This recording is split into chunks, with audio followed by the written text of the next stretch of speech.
દુશ્મનના વખાણ કોઈ કરે કોઈ દી? રાવણે હનુમાનજીના વખાણ કર્યા છે. લંકામાં 3 વ્યક્તિઓએ ભગવાન હનુમાનજી મહારાજના વખાણ કર્યા, એના પ્રશંસા, એના ગુણોની, એના કર્મની પ્રશંસા કરી. એના ઉપર મારે તમને આજે થોડી વાત કહેવી છે. એક માં જાનકીએ, બીજું રાવણના ભાઈ વિભીષણે, અને ત્રીજું સ્વયં રાવણ પોતે. આ ત્રણેય હનુમાનજી મહારાજની પ્રશંસા કરી. ભગવાન રામે તો કરી છે, ભરતે કરી છે, વાંદરાઓએ કરી છે. પણ મારે આપણા જ ગામની અંદર આપણી પૂજા થાય એ બહુ મહત્વની ન હોય.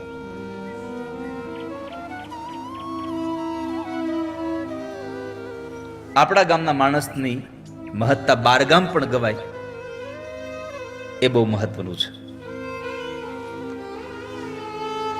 તો રાવણના મોઢેથી હનુમાનજી મહારાજની પ્રશંસા નીકળે એટલે સમજવું કે આ કઈ સામાન્ય વસ્તુ નથી.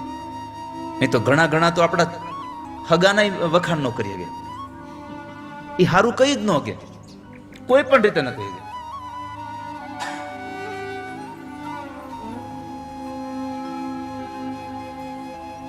હનુમાનજી મહારાજ પોતે પોતાના મોઢેથી વખાણ ન કર્યા, પણ આ બધા લોકોએ, ભરતજી મહારાજે, માં જાનકીએ, પ્રભુ રામે, વાંદરોએ, રાવણે, વિભીષણે, આ બધાએ વખાણ કર્યા છે. પણ મારે 3 વ્યક્તિના એટલા માટે તમે લેવા છે કે એમાં આપણને આનંદ આવે એવો છે. જો કે ભરતજી મહારાજના વખાણ હનુમાનજી પ્રત્યેના, હનુમાનજી મહારાજ પ્રત્યે જ્યારે સૌથી પહેલા રામ અને માં જાનકી અને બધા લોકો, લક્ષ્મણજી જ્યારે 14 વર્ષનો વનવાસ પૂરો કરી અને અયોધ્યામાં પ્રવેશે છે, અને સૌથી પહેલા વહેલા સમાચાર હનુમાનજી મહારાજે ભરતને આપ્યા, તો ભરતજી બોલ્યા છે કે આજ તે મને દુઃખના ડુંગરમાંથી, દુઃખના એ દરિયામાંથી દૂર કર્યા, અને હનુમાન, મને તમારી અંદર મારા પ્રભુના રામના દર્શન થાય છે. આજે તે મને આજે દુઃખમાંથી મુક્ત કર્યો છે. બડા બડાઈ ના કરે, બડા ન બોલે,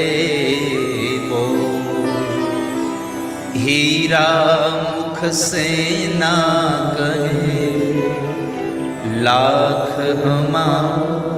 થોડું ઇફેક્ટ ઓછી કરી, બહુ વધી જાય, થોડી ઓછી કરી. ગઈકાલે હતું એવું ને પાછું કરી નાખે એટલે વાંધો નહીં, અને કાલ નો દેવું ને એવું રાખજે એટલે વાંધો ન આવે.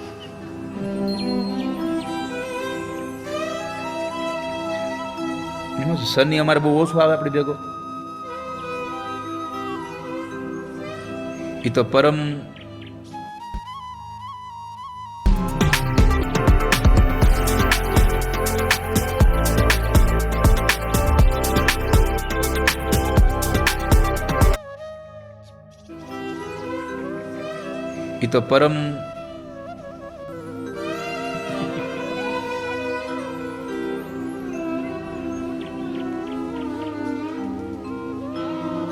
પણ તોય છોકરા આમ આ 4 દી સારું આવ્યું,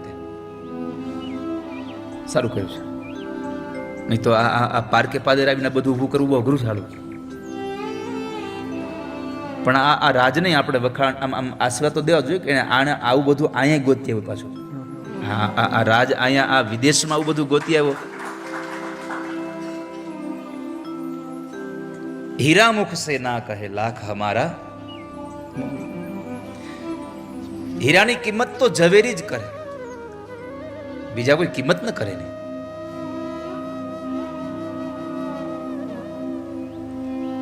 સીતાજીએ હનુમાનજી મહારાજના વખાણ કર્યા, એની પ્રશંસા કરી. સીતાજીએ હનુમાનજી મહારાજને જ્યારે મળે છે, હનુમાનજી સીતાજીને મળવા આવે છે, ત્યારે સંબોધનમાં એક શબ્દ વાપર્યો છે, તાત.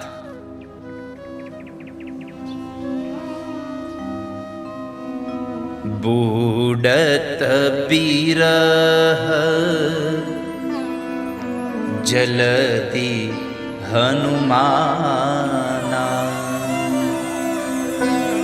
ભય હું તાતમો કહું જલ જાના. હનુમાનજી મહારાજને સંબોધન કર્યું, ભય હું તાત મો કહું જલ જાના. તાત કહીને બોલાવ્યા. હવે તાત શબ્દનો અર્થ શું થાય ખબર છે? પિતા. તો આપણને અહીંયા આશ્ચર્ય થાય કે હનુમાનજીને પિતા કહીને બોલાવ્યા. મહાભારતમાં પણ યુધિષ્ઠિર માટે દાદા ભીષ્મ પણ તાત શબ્દ વાપરે છે ગુરુજી. હે તાત. તો અહીંયા કહ્યું તાત. વાલ્મીકી રામાયણમાં શબ્દ વાપર્યો છે યદિ ત્વમ મન્યસે તાત.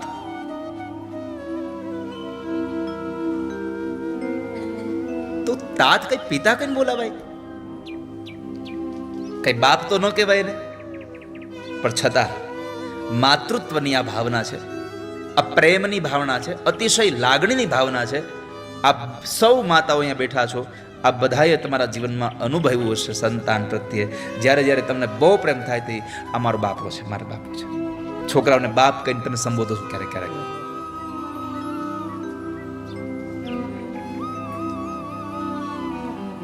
ક્યારેક ક્યારેક કોઈ પ્રેમમાં પણ બાપ કે, ક્યારેક ક્યારેક થાકી જાય કે હે બાપ હવે બંધ કરીને. પણ અહીંયા પ્રેમની ભાવનાથી માં જાનકીએ ભગવાનને, હનુમાનજી મહારાજને પોતાનો દીકરો જ છે એવી લાગણી સાથે કહ્યું, ભય હું તાતમો કહું જલ જાના. હે તાત, વિરહના સમુદ્રમાં ડૂબતી મારા માટે થઈ અને તું વહાણ રૂપ બનીને આવ્યો છે. જ્યારે હનુમાનજી ભગવાનનો સંદેશો લઈને આવ્યા અને માને સંદેશો આપ્યો પરમાત્માનો, ત્યારે માં દુઃખમાંથી દૂર થયા. એટલે કહ્યું યદિ ત્વમ મન્યસે તાત, તારાથી મને થોડી શાંતિ મળે છે, મને મારા દુઃખમાંથી મુક્તિ મળે છે. એટલે હું તને કહું છું વિશ્રાંત સ્વો ગમિષ્યસી. થોડીક વાર તું વિશ્રામ લે, થોડીક વાર રોકાઈ જાય. બહુ ઉદ્યમ કર્યો તો હનુમાનજી મહારાજે. સમુદ્રને ઉલ્લંઘીને બહાર જવું છે, વચ્ચે આટલા આટલા સંકટો આવ્યા, પણ આ બધામાંથી મુક્ત થતા થતા થતા થતા હનુમાનજી છેક મા પાસે પહોંચ્યા. માએ જોયું કે આ છોકરાએ બહુ ઉદ્યમ કર્યું છે, એટલે મા બોલ્યા કે જો મારું માન તો થોડોક વિશ્રામ લઈ લે. વિશ્રાંત સ્વો ગમિષ્યસી. આ બે વાક્યોથી માં જાનકી હનુમાન પ્રત્યેનો પોતાનો અહોભાવને પ્રગટ કરે છે. આપણને સૌને બતાવે છે કે હનુમાનનું વ્યક્તિત્વ કેટલું છે. સૌથી અગત્યની વાત એ છે કે કોના મોઢે વખાણ થાય છે ને એ અગત્યનું છે. ભાગવતના મહાત્મ્યમાં શૌનકોએ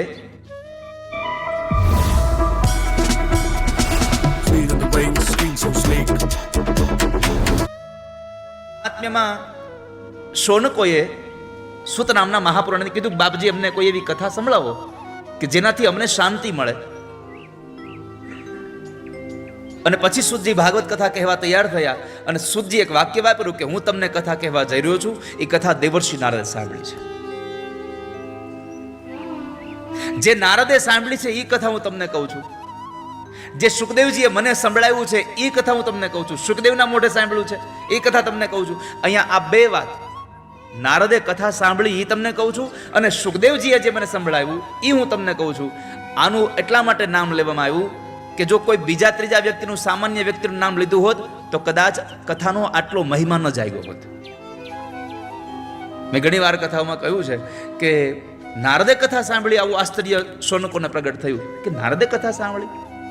જે માણસ આ સંસારમાં ક્યાંય માયામાં ફસાતો નથી, લોક વિગ્રહ મુક્તસ્ય નારદસ્ય સ્થિરસ્ય ચ, આ સંસારમાં ક્યાંય નારદ સ્થિર નથી અને એણે કથા સાંભળી.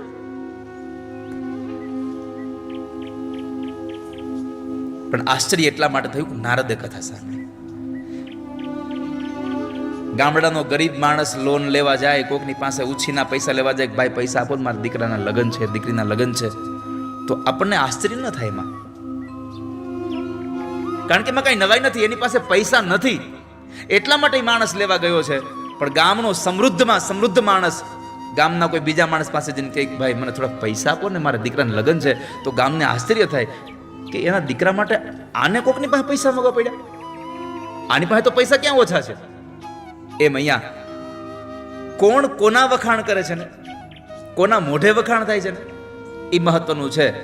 તમારા હાથમાં કારતૂસ હોય, એ આમ હાથથી મારો તો કોઈને લોહી ન નીકળે, પણ એને સારા એવા વેપનમાં ચડાવીને કોકને મારો તો કેટલાયના પ્રાણ ખેંચી લે.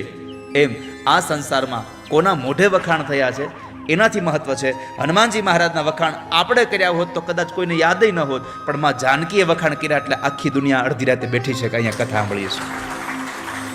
માં જાનકી એના વખાણ કર્યા છે. તો માં જાનકી જે વખાણ કર્યા એને વાલ્મીકીજીએ પોતાની વાલ્મીકી રામાયણમાં આ બે વાક્યોને આમાં પધરાવ્યા છે. સૌથી પહેલી વાત છે, સગા દીકરા જેવો છે તાત, એટલે પોતાનો અહોભાવ વ્યક્ત કર્યો છે. હનુમાનજીએ તો મેનાક પર્વતે કીધું તોય કઈ એને વિશ્રામ લીધો નથી.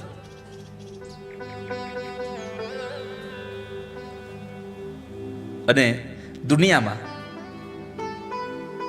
એકવાર હાથમાં કામ લીધું પછી એને મૂકવું નહીં, એવો જો કોઈની પાસેથી સંદેશો લેવો હોય તો એક હનુમાન પાસે છે. આપણે તો કેવું થાય ખબર, અડધે પહોંચ્યા પછી એમ થાય કે હાલું નહીં થાય, આપણે પછી મૂકી દઈએ, આપણે નથી રમતા, કે આ નહીં થાય મારાથી. કામ હાથમાં લેવું નહીં, અને લેવું તો પછી અંત સુધી એને મૂકવું નહીં ક્યારેય. અનારંભો હિ કાર્યાણમ પ્રથમં બુદ્ધિલક્ષણમ આરબ્ધસ્ય અંતગામિત્વમ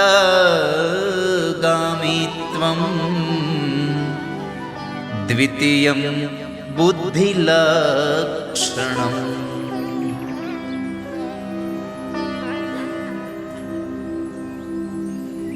કોઈ પણ કાર્યની બરાબર મીમાંસા કર્યા પછી, કોઈ પણ કાર્યને હાથમાં લેતા પહેલા જાણી લેવું. એને જાણવામાં પણ તમને શંકાયુક્ત થાય કે કદાચ આમાં, તમને સંદિગ્ધ થાય કે આમાં કદાચ આવું થશે. જો તમને કોઈ પણ કાર્યમાં એ કાર્ય કરતા પહેલા શંકા જાય અને એ કાર્ય કરવાનું તમે છોડી દો તો એ તમારી પ્રથમ બુદ્ધિ છે. સૌથી બુદ્ધિનું લક્ષણ એ છે કે તમને એમ થાય કે આમાં નહીં થાય આ કામ પૂરું, એ છોડી દઈએ, કામને હાથમાં જ ન લઈએ.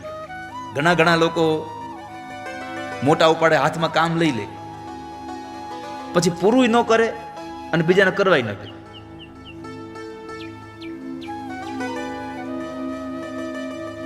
તો પહેલી બુદ્ધિનું લક્ષણ એ છે કે કામ હાથમાં લેતા પહેલા જોઈ લેવું. જામવાનને પૂછ્યું હતું હનુમાનજીએ કે આ કામ મારાથી થાય, દરિયો મારાથી ઉલ્લંઘાઈ જશે? બાકી તો ઘણા બધા લોકો હતા બાજુમાં, એને કીધું કે હું જાઉં પણ સામે કિનારે જાઉં, પાછો નહીં આવ્યો. વાંદરોમાં ઘણા એવા બળવાળા હતા, તો એને બધાએ પોતાનો મંતવ્ય રજૂ કર્યા કે હું જઈશ પણ સામે કિનારે પહોંચ્યા પછી હું પાછો નહીં આવી ગયો, એટલે સંદેશો નહીં આપી ગયો. હનુમાનજી મહારાજે પૂછ્યું આ કામ મારાથી થશે જામવાનજી? જામવાને કીધું તમારાથી થશે. એને પોતાના કાર્યને જાણ્યું અને પછી એ કાર્યને હાથમાં લીધું છે.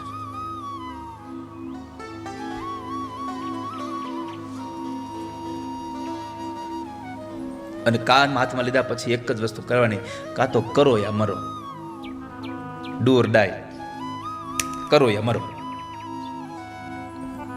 હનુમાનજી મહારાજે બુદ્ધિનું લક્ષણ, કામને પેલા એની મીમાંસા જોઈ કે આને શું કરાય, કેવી રીતે કરાય, કેમ થશે, અને પછી એકવાર વિચાર થઈ જાય કે ના હા મારા થઈ જશે, પરિપક્વ વિચાર થઈ જાય, અને પછી એ કાર્યને પરિણામ સુધી તમે લઈ જાઓ, એ તમારી બુદ્ધિનું બીજું લક્ષણ છે. હનુમાનજીમાં આ લાક્ષણિકતા છે, બીજી બુદ્ધિનું પ્રમાણ એનામાં છે કે એણે એકવાર હાથમાં કામ પકડ્યું એ છોડ્યું નહીં. કામને સ્વીકાર્યું પછી મૂક્યું નહીં. કોઈ પણ કામ કરો, કોઈ પણ સિદ્ધિ કામ, તમારે કામની સિદ્ધિ કરવી હોય તો ખાલી બળ કામ ન કરે હો. તમારી અંદર કઠોરતા હોય, સાથે મૃદુતા જોઈએ.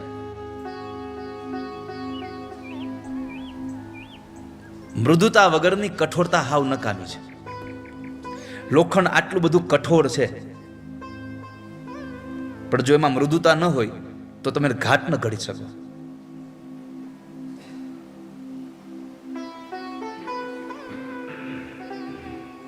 તમારામાં મોટું થવાની તાકાત છે, પણ સાથે નાનું રહેવાની તાકાત તમારામાં હોય તો તમારી મોટપ આ સંસારમાં કામ આવે. તમારામાં મોટપ હોય પણ તમારામાં નાનું થવાનો જો ગુણ ન હોય તો તમારી મોટપ કામ નહીં કરે. ભાગવતજીમાં વામન અવતારની કથા જુઓ તમે.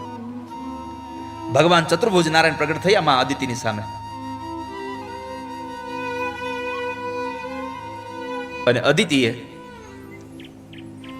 ભગવાનને કીધું કે મારા દીકરાઓનું તમે હવે હિત કરો, એને એનું રાજ્ય પાછું અપાવો. ત્યારે બલિરાજાને મારી શકાય એવી સ્થિતિ જ નહોતી, કારણ કે યજ્ઞ કરતા હતા, યજન કરતા હતા. હવે શું કરવું? એવા સમયે ભગવાન ચતુર્ભુજ નારાયણ નાના એવા બાળકના રૂપમાં વામન અવતારમાં આવ્યા. જેને મોટામાંથી નાનું થતા આવડે એ નાનામાંથી મોટો થાય તો આ સંસારમાં એની સિદ્ધિઓ આ સંસારમાં લોકો યાદ કરે, નકર યાદ ન કરે.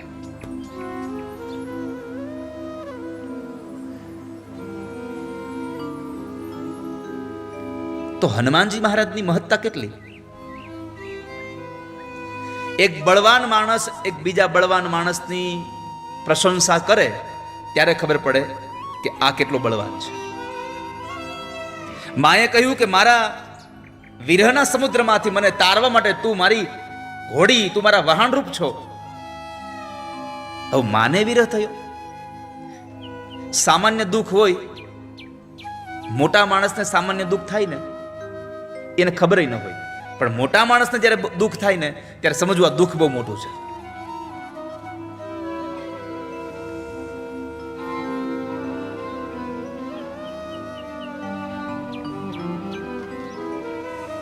ઉત્તર રામચરિતમાં ભવભૂતિ નામના કવિ એક સુંદર શ્લોક ટાંક્યો છે. વિશ્વંભરા ભગવતી ભવતી મસૂત રાજા પ્રજાપતિ સમો જનક પિતા તે તેષાં વધૂસ્ત્વમસી નંદિની નંદિની પાર્થિવાનાં येषां कुलेषु सविता च गुरुर्वयं च विश्वंभरा भगवती भवती मसूतः.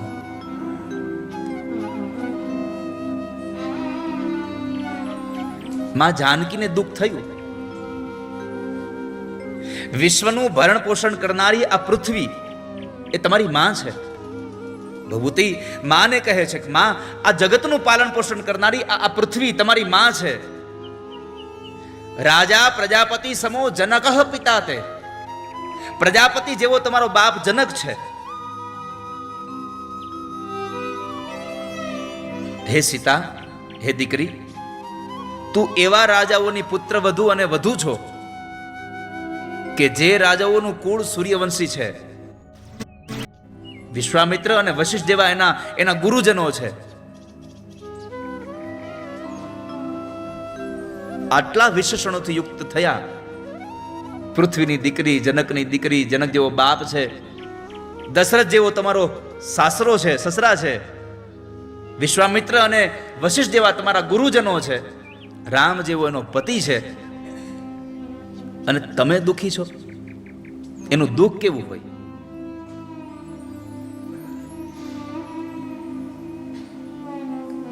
જેના ઘરમાં બધું જ હોય એને ભૂખ્યું રહેવું પડે, છતાં એને ભૂખ્યું રહેવું પડે તો એની દશા કેવી હશે? અહીંયા આટલું બધું પ્રમાણ આપ્યા પછી કીધું કે આ બધાને સુખ આપવા વાળા માણસ છે ને એના ઘરની એક પુત્ર વધુને તમારે દુઃખી થવું પડે તો તમારું દુઃખ કેવું હશે? હવે જો સીતાજીનું દુઃખ આટલું મોટું હશે તો સીતાજીના દુઃખને દૂર કરવા વાળા હનુમાન કેટલા મોટા હશે?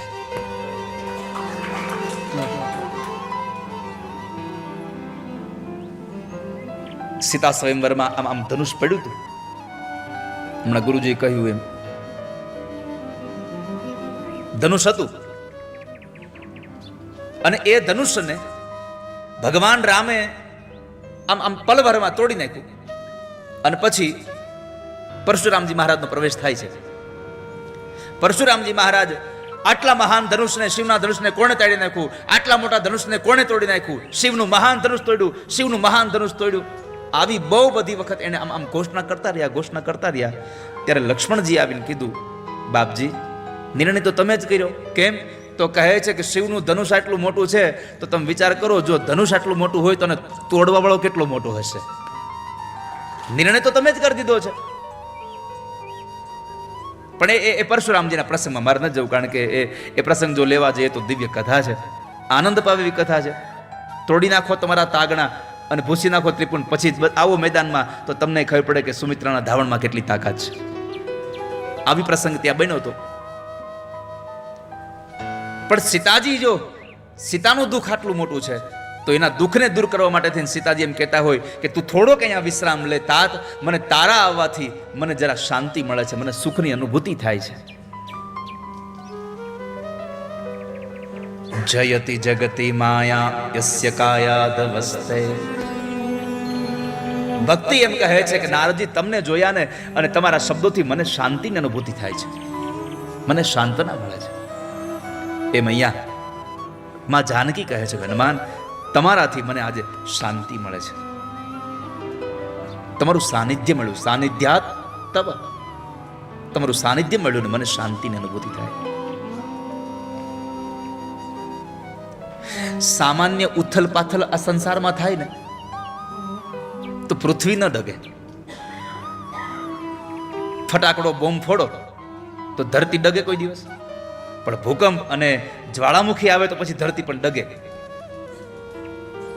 પૃથ્વીમાં પ્રલય આવે ત્યારે પૃથ્વી ચલિત થાય છે. તો તમે કલ્પના કરો કે જે પૃથ્વીમાં પ્રલય આવે ત્યારે જ એ પૃથ્વી ચલિત થાય, તો એની દીકરીને જ્યારે આટલું દુઃખ પડ્યું છે તો દુઃખ કેટલું મોટું હશે. શોકસ્યાસ્યા પ્રમેયસ્ય મુહૂર્તમ સ્યાદપેક્ષય. હે કપિ શ્રેષ્ઠ, તમારી ઉપસ્થિતિમાં મારા અમાપ શોક અને અગણિત દુઃખ છે એ વિશ્રાંતિ લે છે.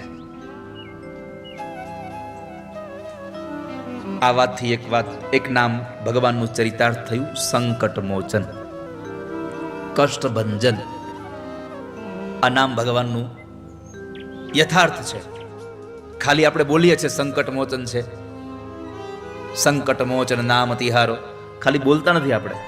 અહીંયા માં જાનકીએ સાબિત કરી બતાવ્યું કે મારા દુઃખને દૂર કરવા માટે તારી ઉપસ્થિતિ અહીંયા સાનિધ્યાત તવ, તારું સાનિધ્ય મારા દુઃખને દૂર કરવા વાળું છે.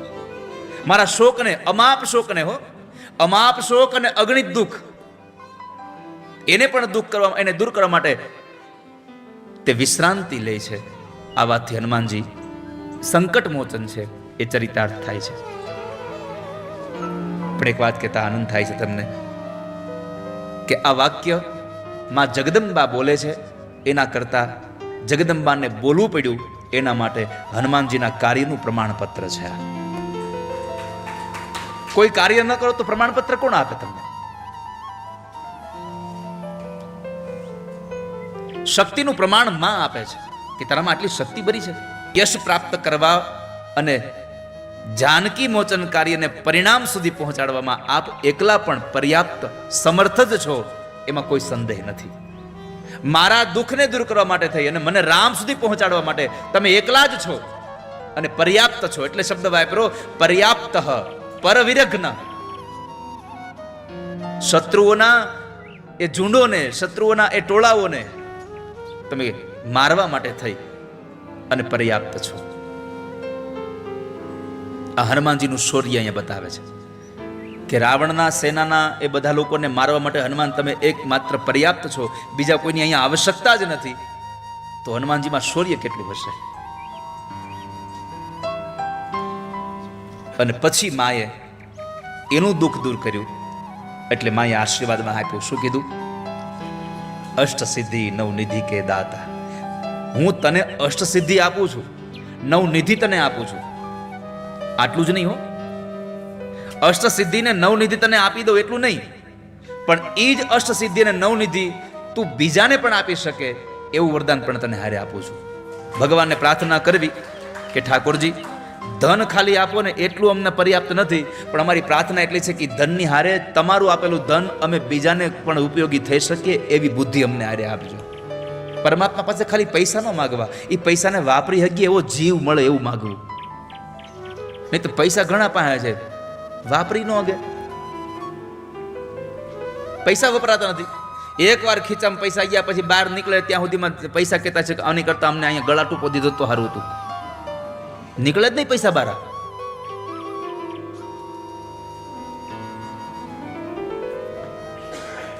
પણ હનુમાનજીને માં જાનકીએ કહ્યું કે તે મારા દાંપત્ય જીવનમાં મને જે પ્રભુ રામ વાલા છે, અમારા દાંપત્યમાં આવેલા દુઃખો, ઘણી વખત દાંપત્ય જીવનમાં દુઃખો આવે. હમણાં ગુરુજીનો જ કીધું પગલા પાડવાનું, અને આપણે જે ઘટના નથી સાંભળી એ ક્યાં શહેરની? સુરતની હતી, ક્યાં નહીં હતી? કે પત્નીએ બરાબર આમ પોતું કરતા હતા અને ઘરવાળો આવ્યો તે પત્નીએ બંદૂકના ધડા કરી દીધો. આમાં પગલા કેમ પાડ્યા? પોલીસ વાળાને મોકલ્યા, જાઓ પકડી આવો એને. ઘણી વાર થઈ આવ્યા નહીં, પોલીસને ફોન કર્યો એના ઉપરી અધિકારી, હજી કેમ નથી આવ્યા? તો કે પોતું નથી હુકાણું હજી.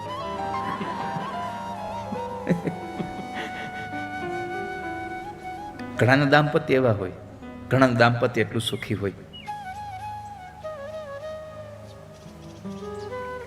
એકવાર એક દુકાનદારે એક પત્ની ઉપર કેસ કર્યો,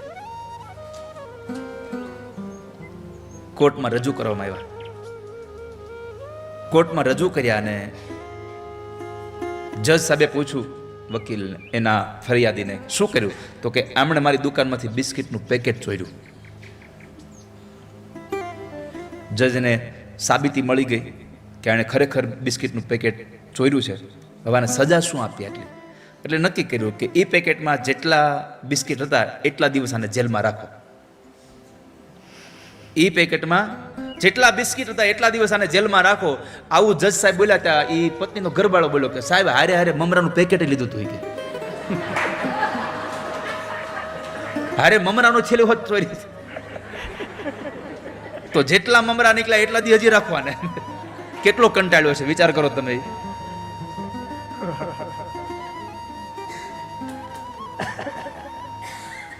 દાંપત્ય જીવન તો ધન્ય ગ્રહસ્થાશ્રમ, ધન્યો ગ્રહસ્થાશ્રમ. ગ્રહસ્થાશ્રમ એવો હોવો જોઈએ કે સંસારમાં આપણને આનંદ મળે.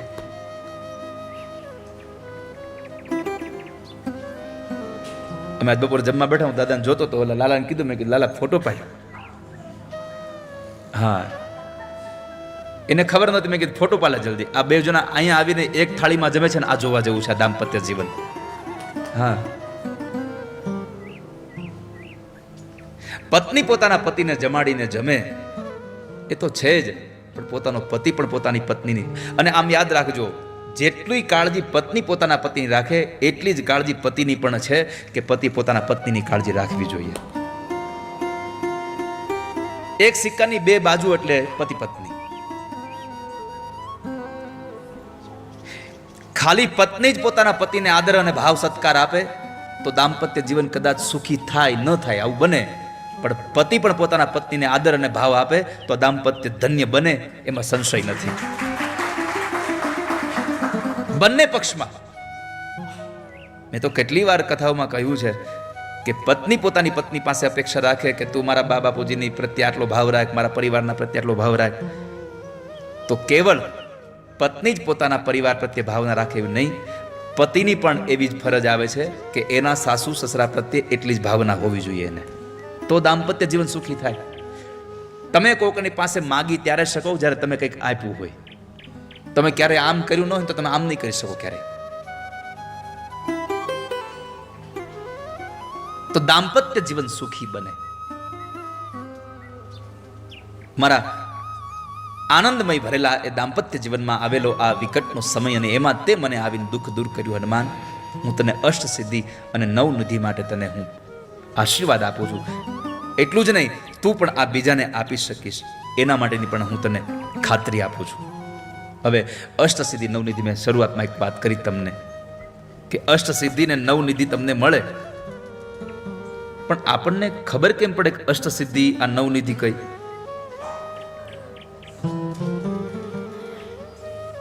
શિવજીના અનુગ્રહથી સિદ્ધિઓ પ્રાપ્ત થતી રહી છે, થઈ છે. પણ અમરકોશમાં 8 સિદ્ધિઓ કઈ એના માટે એક શ્લોક લખ્યો. અણિમા મહિમા ચેવ લઘિમા ગરિમા તથા પ્રાપ્તિ પ્રાકામ્ય શિવત્વમ વશિત્વમ ચાષ્ટ સિદ્ધય. 8 પ્રકારની સિદ્ધિઓ છે. અણિમા, મહિમા, લઘિમા, ગરિમા, પ્રાપ્તિ, પ્રાકામ્ય, ઈશિત્વ, વશિત્વ. આ 8 સિદ્ધિઓ છે.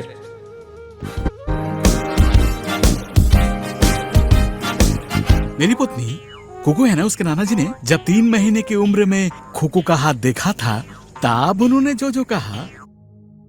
સિદ્ધિઓ છે.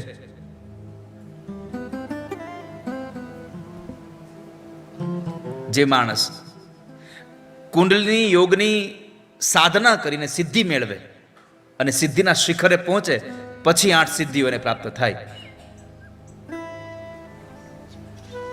હનુમાનજીની કથામાં, એની લીલાઓમાં યોગિક શક્તિઓનું પણ દર્શન છે. પહેલી વેલી અષ્ટસિદ્ધિમાં અણિમાં છે. અણુ જેવું સૂક્ષ્મ રૂપ લઈ લેવું, અણુ જેવું નાનું બની જવું, એ સૌથી પહેલી વેલી સિદ્ધિ છે. તમારી પાસે ગમે તેટલી વિદ્વત્તા, ગમે તેટલો પૈસો, ગમે તેટલું જ્ઞાન હોય, ગમે તેટલી આવડત હોય, પણ અમુક જગ્યાએ તમે નાના બની જાઓ તો જ તમારા બધા જ પદ પ્રતિષ્ઠાની કિંમત થાય, નકર કિંમત ન થાય. હું તમને એનું પ્રત્યક્ષ ઉદાહરણ આપું કે જેને ભણાવતા હોય એની જ કથામાં પાછું સંચાલન કરી દેવું, એ બહુ અસામાન્ય ઘટના છે. ગુરુજી મને ભણાવે, પણ મારી કથા પહેલા એમ કે આપણે હવે જિજ્ઞાસા દાદાને કહીએ કે કથા આપણને સંભળાવે, આ કેવું બહુ અઘરું છે.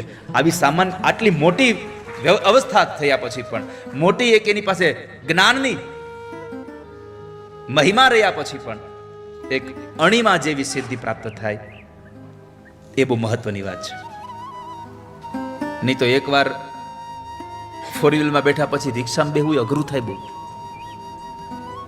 પણ ટ્રેન જોવા જાવી તો રિક્ષામાં બેહવું પડે. ગુરુજી, આ ટ્રેન તો યાદ જ રહી ગયા છે. તમે છોકરા સવારે તૈયાર, મેં ફોન કર્યો, તમે તૈયાર ન થયા કોઈ, પણ તમે આમ ગયા હતા, આમ જવાનું હતું. એ જે મજા આવી છે આજે,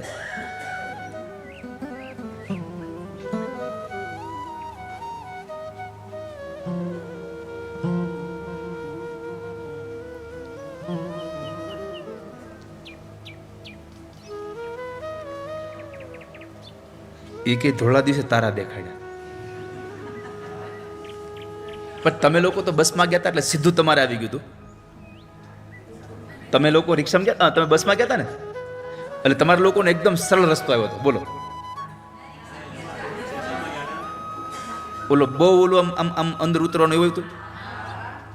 એવું નહીં આવ્યું હોય તમારે? હે, ન આવ્યું હોય? મને ખબર ને તમારે, તમે ભલે ને કહો હા એમ. તમે ઓલા ટનલ પાસે નીકળ્યા છો, બોલો, હે ને? અમે આ છેડે નીકળ્યા હતા પુલના, અને અમે જે એ 7 સમંદર પાર કરીને આવ્યા છીએ,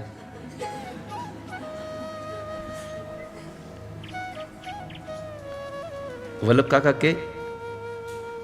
કે આ રિક્ષા આમ ઊંધી વળતા કેટલી વાર લાગશે? એમાં 3 જણાને બેહાડે, વળતા એકને અડધે ઉતારી દે.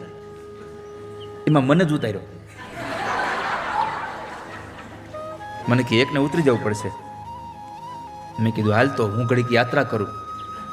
અમે જ્યારે જતા હતા ને ત્યારે બધા આવતા હતા ને, તો મેં કીધું ગુરુજી બધા હાફી ગયા. મેં કીધું ન આવતા હોય તો અહીંયા ત્યાં વળતા આવ્યા, મેં કીધું ગુરુજી આપણને કોક કહેતો છે, ન આવતા હોય ત્યાં અહીંયા.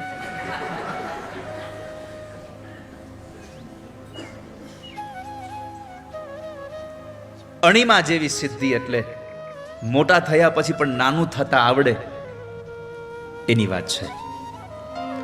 સોફામાં બેસવા મળે પછી ક્યારેક નીચે બેસતા પણ આવડી જાય તો સમજવું આપણામાં 8 સિદ્ધિઓમાંથી એક સિદ્ધિ આપણામાં આવી છે. આજે લંકામાં પ્રવેશ કરતી વખતે હનુમાનજી મહારાજે નાનું એવું રૂપ ધારણ કર્યું. મસક સમાન રૂપ કપિધરી લંકી ચલે સુમિરી નરહરી. હનુમાનજી મહારાજ મચ્છર જેવડું રૂપ લઈ નરદેહધારી ભગવાન શ્રી હરિનું સ્મરણ કરતા કરતા લંકા તરફ ગયા. હવે અહીંયા બહુ સરસ વાત કરી કે લંકહી ચલેવું સુમિરી નરહરી. ભગવાનનું સ્મરણ કરતા કરતા આગળ ગયા.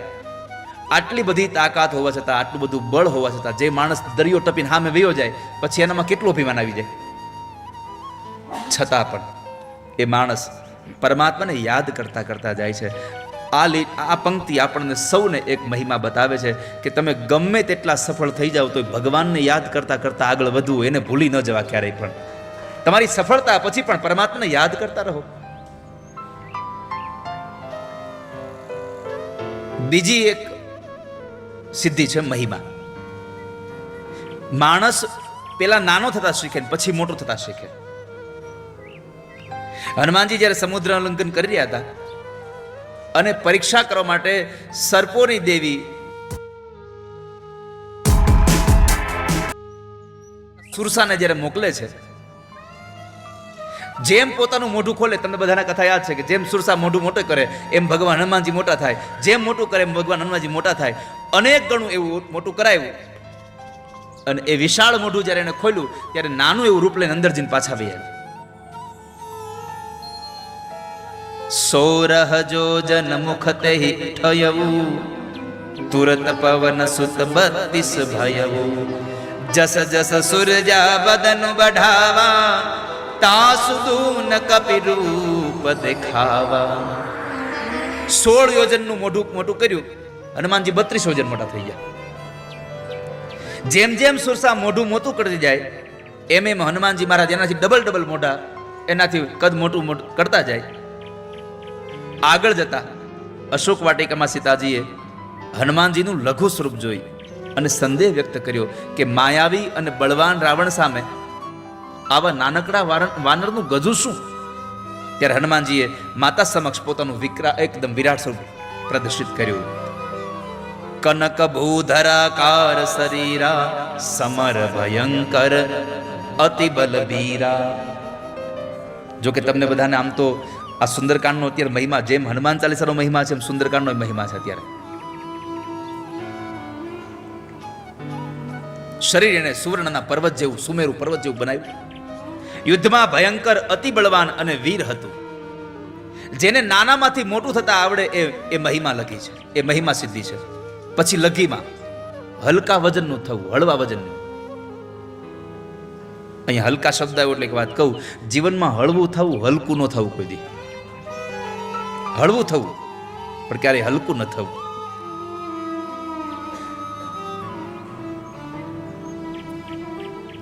માણસ જરા હળવો બને. અને જ્યારે હનુમાનજી મહારાજ સમુદ્ર કરતા હતા એ અત્યંત હળવા થઈ ગયા હતા. રામાયણમાં લખ્યું છે કેટલા હળવા હતા, તો કહે છે કે અશોક વાટિકામાં લંકામાં ગયા પછી વૃક્ષના ડાળી ઉપર નહીં, વૃક્ષના પાંદડા ઉપર ગુરુજી બેઠા છે. હવે વૃક્ષની ડાળી ઉપર બેસે તો એનું વજન હોય, પણ વૃક્ષના પાંદડા ઉપર બેસવું એટલે વૃક્ષના પાંદડાની અંદર બેસી પાંદડાની પાછળ સંતાઈને એ સીતાજીનું નિરીક્ષણ કરતા હતા. તરુ પલ્લવ મહુ રહાલુકાઈ કરઈ વિચાર કરો કા. વૃક્ષના પાંદડામાં છુપાઈ રહ્યા અને વિચાર કરવા લાગ્યા કે ભાઈ શું કરું. અહીંયા તરુ પલ્લવ શબ્દ છે ગુરુજી, એટલે એક વચન છે. પલ્લવ એટલે એક વચન. એક પાંદડાની પાછળ સંતાવું એટલે તમે વિચાર કરો કેટલા નાના થઈ ગયા છે, કેટલા હળવા થયા છે. હલકા પુલકા થઈ અને પછી સમુદ્ર લંઘન કર્યું. તમારે કોઈ જગ્યાએ મોટું થવું, કોઈ જગ્યાએ નાનું થવું. પછી છે ચોથી સિદ્ધિ છે ગરિમા. શરીરની ઘનતા વધારીને પર્વત જેટલા ભારે થવાની યોગ્યતા.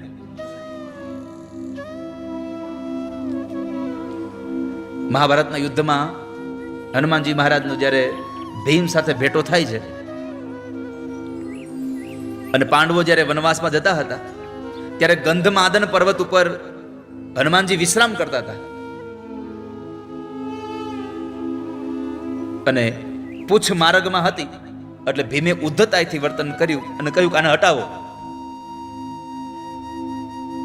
હનુમાનજીએ વિનંતી કરી કે વૃદ્ધાવસ્થાને કારણે હું પરિશ્રમથી લઈ અને થાકી ગયો એટલે અહીંયા હું સૂતો છું ને મારાથી હવે આ પૂછ આમથી આમ લેવાતું નથી.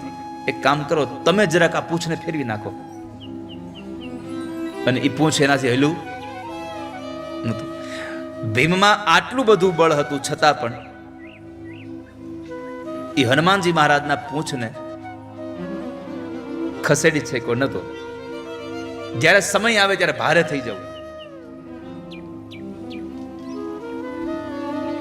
કઠોર થઈ જવું.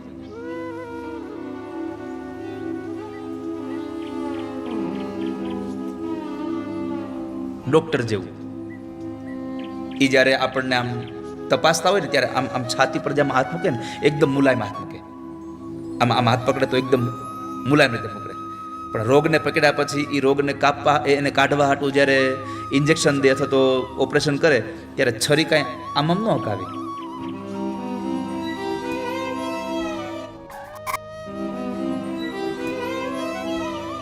કઠોર થઈ જાય.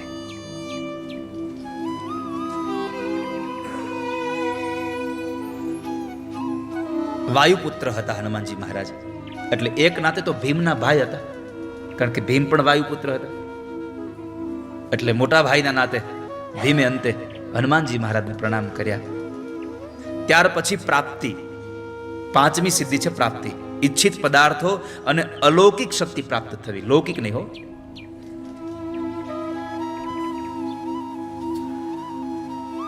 પ્રાપ્તિનો એક અર્થ એવી સિદ્ધિ છે જે પશુ પક્ષીઓની અજાણી ભાષાઓને સમજી શકે, રોગ મટાડવાનું કૌશલ્ય પણ પ્રાપ્ત કરી શકે. આ ધરતી ઉપર રહીને સૂર્ય, ચંદ્ર કે અવકાશ સુધી પહોંચી શકે. ભવિષ્ય કથન, દૂરદર્શન, દૂરશ્રવણ, દૂરસંવેદના, ટેલિપેથી. તમે અહીંયા યાદ કરો ને આપણે એ જ સમયે આપણને કોઈકને ફોન, આપણે કોઈકને યાદ કરતા હોય ને એ જ સમય બરાબર એનો ફોન આવે તો આપણે નથી કહેતા ઓહો મારી યાદ તમારા સુધી પહોંચી ગઈ. તો આવા અનેક પ્રકારની આપણામાં સિદ્ધિઓ ઉપડ્યું. હવે અંદરથી પોતે ધક્કો મારે છે કે તું મને ગા, મને ગા, મને ગા. હવે 7 દિવસનું હોય એ 5 દાડામાં, અને આમ પણ 7 દિવસ તો શું હરિ અનંત, હરિ કથા અનંતા. આ 5 દિવસ તો શું કદાચ 5 ભવ સુધી હનુમાનજીના ગુણોને ગાઈએ ને તોય ખૂટે એમ નથી. એટલા ભગવાનના ગુણો આ સંસારમાં ભર્યા છે, સમાજમાં ભર્યા છે.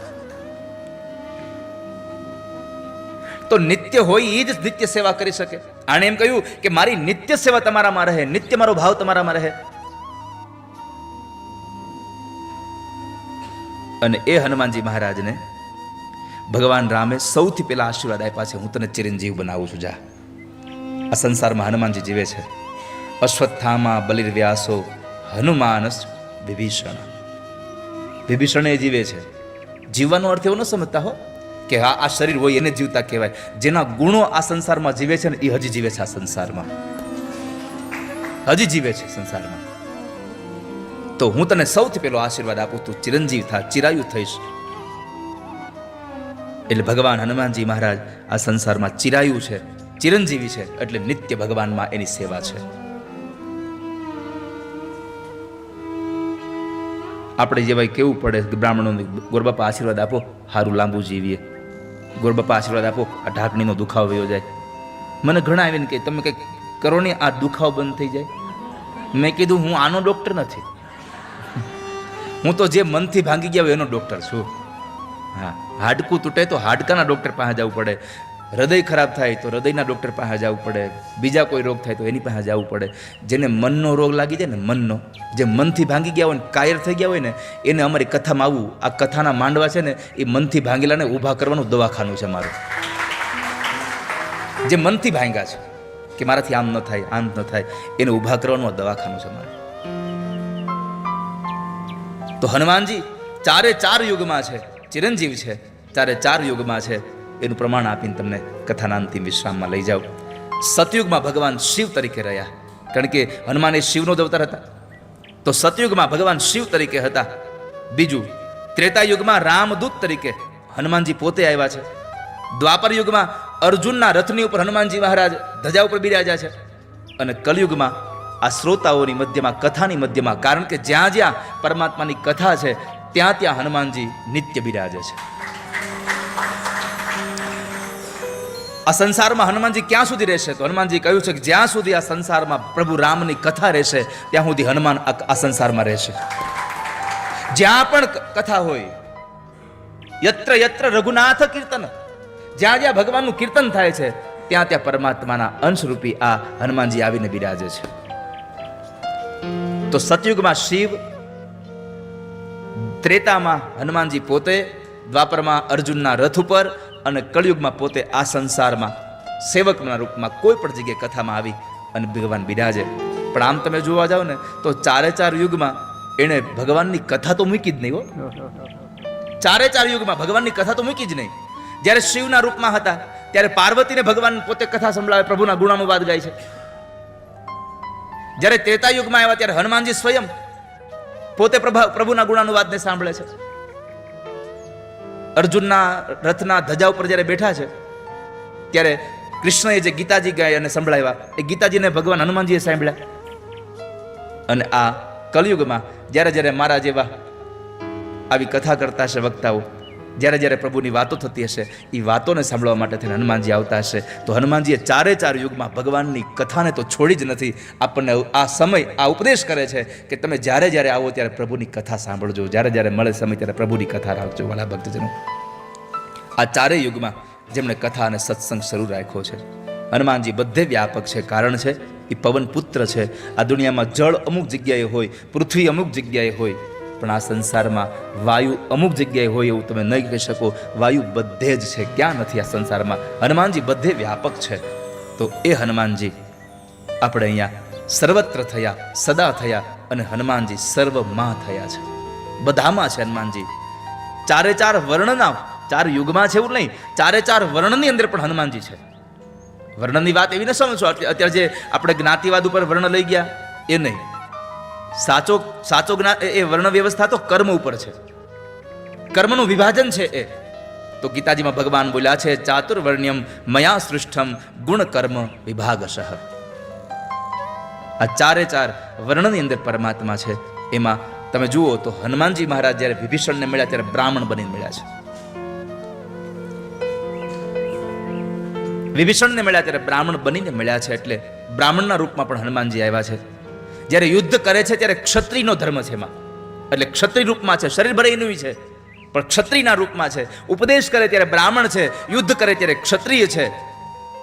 બુદ્ધિની વાત કરે, જ્યારે રાવણની સભામાં એને લઈ ગયા બાંધીને, અને જ્યારે બુદ્ધિની વાત કરી, જ્યારે એણે મંત્રણાની વાતો કરી અને સુગ્રીવને સમજાવે, રાવણને સમજાવે, જ્યારે આવી બુદ્ધિમત્તાની વાત કરી ત્યારે એ માણસ વેશ્ય છે. કારણ કે બુદ્ધિ વગર તમે વેપાર ન કરી શકો, નકર તમારું કોક કરી જાય. બુદ્ધિ હોય તો તમે વેપાર કરી શકો. તો જ્યારે બુદ્ધિનો ઉપયોગ કરે છે ત્યારે એ વેશ્યના રૂપમાં છે, અને જ્યારે સેવકના રૂપમાં આવે છે ત્યારે એક શૂદ્રના રૂપમાં હોય છે, એ શૂદ્રમાં હોય. આમ રીતે ચારે ચાર જગ્યાએ પોતાના કર્તવ્યોનો બોધ આપણને કરાવે છે. આ સંસારમાં ઉત્પત્તિ સ્થિતિને લઈ આ ત્રણ કાર્યો બ્રહ્મા, વિષ્ણુ અને મહેશના છે. તો બ્રહ્મા સર્જન કરે છે, પાલન ભગવાન નારાયણ કરે છે, અને શિવ સંહાર કરે છે. આ ત્રણ કાર્યો જ્યારે આપણી સામે આવે ત્યારે એકલું યાદ રાખવું, તમે કંઈક નવી વસ્તુ સર્જન કરો ત્યારે સમજવું મારામાં રજોગુણ આવ્યો છે. રજોગુણ વગર તમે સર્જન ન કરી શકો, સત્વગુણ વગર તમે પાલન ન કરી શકો, અને તામસ ગુણ વગર તમે સંહાર ન કરી શકો.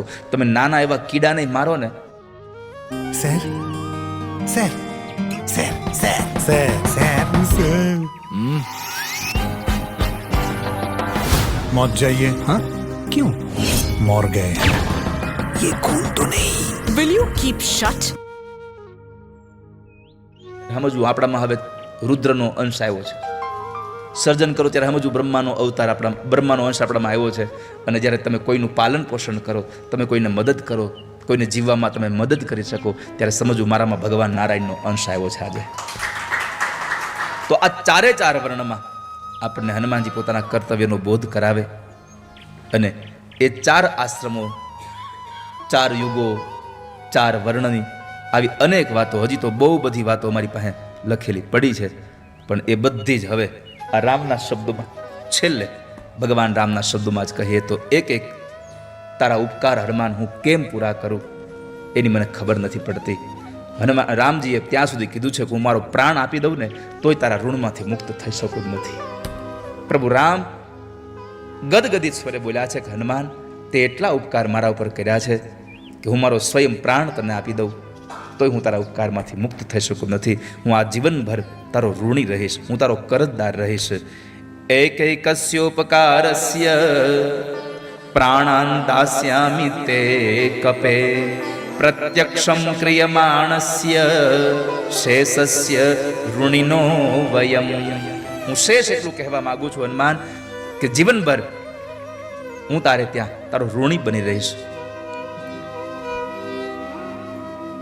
હું તારો ઋણી બનીને આ સંસારમાં રહી શકીશ.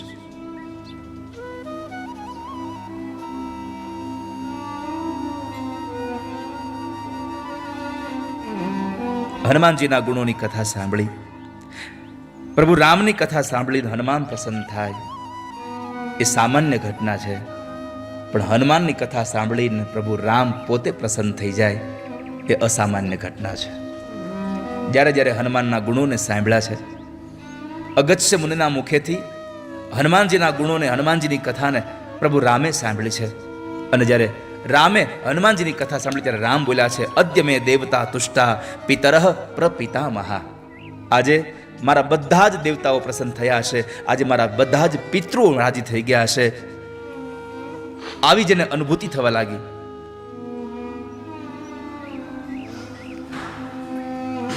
આવો ભાવ જ્યારે મળે, આવી ઘટના 2 વાર હનુમાનની કથા સાંભળી પ્રભુ રામ બોલ્યા કે મારા પિતૃઓ તૃપ્ત થયા હશે. અને જ્યારે બલિરાજા યજ્ઞ કરતા હતા અને વામન ભગવાન આવે છે ત્યારે બલિરાજા બોલ્યા છે કે આજ મારા પિતૃઓ તૃપ્ત થયા હશે, તમે મારે ત્યાં પધાર્યા છો. અદ્યનઃ પિતરઃ તૃપ્તા અદ્યનઃ પાવિતમ કુલમ. મારું કુળ પવિત્ર થયું, મારા પિતૃ આજે મુક્ત બન્યા. બસ આ 2માં તફાવત એટલો છે કે ભાગવતમાં સેવક બોલે છે કે મારા પિતૃઓ રાજી થયા હશે, અને રામાયણમાં રામ બોલે છે કે હનુમાન તમારી કથા સાંભળી અને મારા પિતૃઓ રાજી થઈ ગયા હશે. આજે આ રામચરિત માનસના એ સુંદરકાંડ અંતર્ગતની જે પણ કાંઈ પુષ્પ મને ઠાકોરજીએ પ્રેરણા કરી, ગુરુજીએ મને જે ભણાવ્યો છે, એમાંથી મેં તમને એ પુષ્પની સુગંધ તમને આપી છે. એ સુગંધ તમે સૌ લઈને જાજો, કારણ આ સંસારમાં સુગંધ કોઈની એકની હોતી નથી, સુગંધ બધાની હોય છે. તો એ સુગંધ લઈને તમે અહીંયાથી જાજો.